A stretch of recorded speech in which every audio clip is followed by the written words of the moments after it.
Banyan Gold is focused on advancing our Ormac project in the Yukon in the new Tombstone gold mining belt, which I think is one of the newest and most exciting mining districts in Canada.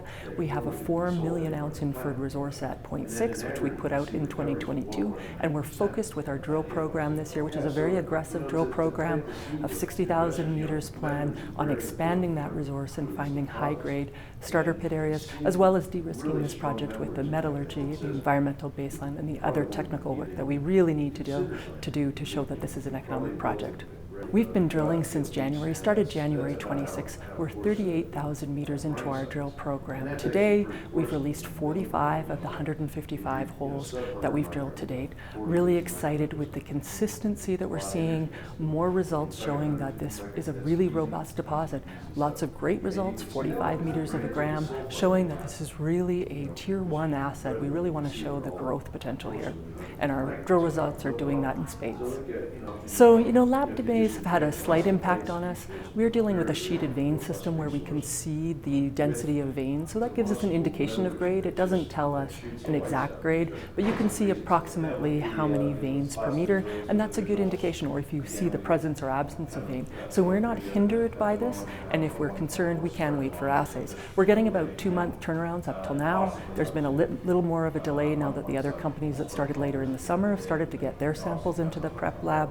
One of the main things that we're doing to mitigate this is we're actually installing a prep lab right at our site.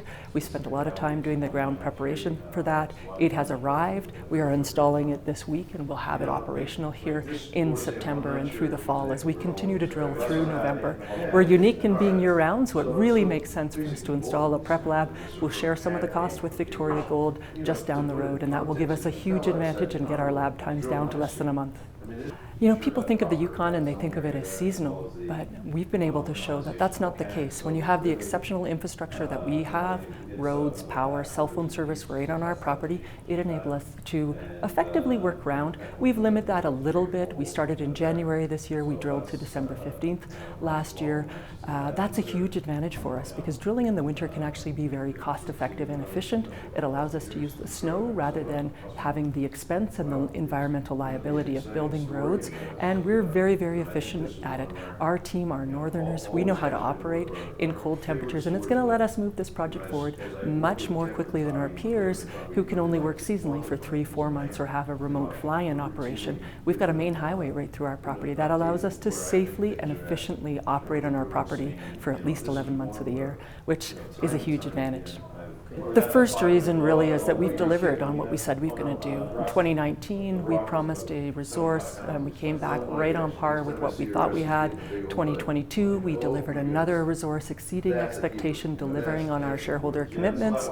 We are spending our shareholders' dollars very efficiently, and that's made us able to develop very strong shareholders and a shareholder base. With now almost 30% institutional shareholders, 12.5% Victoria Gold, significant insider ownership, of which I'm a very significant shareholder, which has purchased my position all in the markets and alongside shareholders in every financing since I became the CEO, to the tune of $1.2 million of cash in the last 2 years.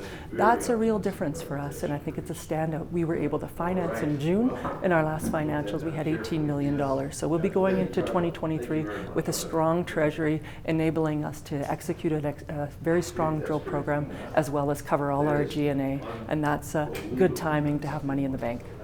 Well, the first thing that I do personally is I look at the management team, and I like to know somebody that I think is a real credible individual on the board or management, and that's a personal criteria that I think helps me weed through. There's a lot of companies out there, and that's an important first step.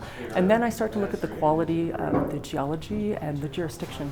There's been a lot of jurisdictional risk in this last few years, and I think that's going to continue with these turbulent markets. We saw what happened to companies that had assets in Russia. There's some other jurisdictions in the world where security of a tenure might be an issue. So that's the next two things that I look at. And I also look for things that have the geological scale to be a mine. It's no longer enough to have a 1 million ounce deposit.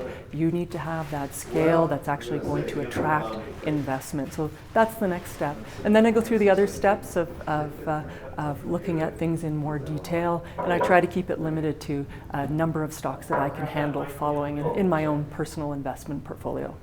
You know, Banyan's had a great 2022. Despite these markets, we are adding value every single day. We'll have strong news flow through the fall and through 2023. We're certainly one to watch as we continue to advance our ORMAC project.